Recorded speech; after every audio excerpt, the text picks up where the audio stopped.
Coffee is what makes the world go round. Maybe not literally, but more often than not, coffee is what keeps many awake throughout the day. 54% of Americans drink coffee every day, and $40 billion is spent on coffee annually in the United States alone.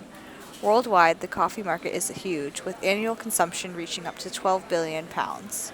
Brazil is the largest producer of coffee, while the United States and Britain are the largest consumers of coffee. Coffee is indeed a product that the global economy relies on.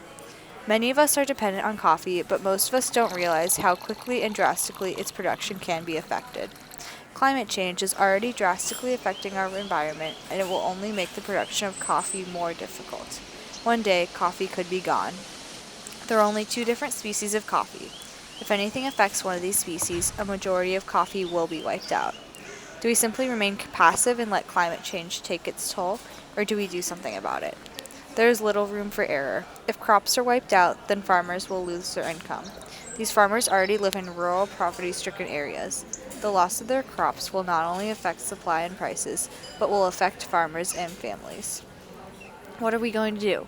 We don't necessarily need coffee. We could get along without it, but the climate will continue to change and the economy will suffer.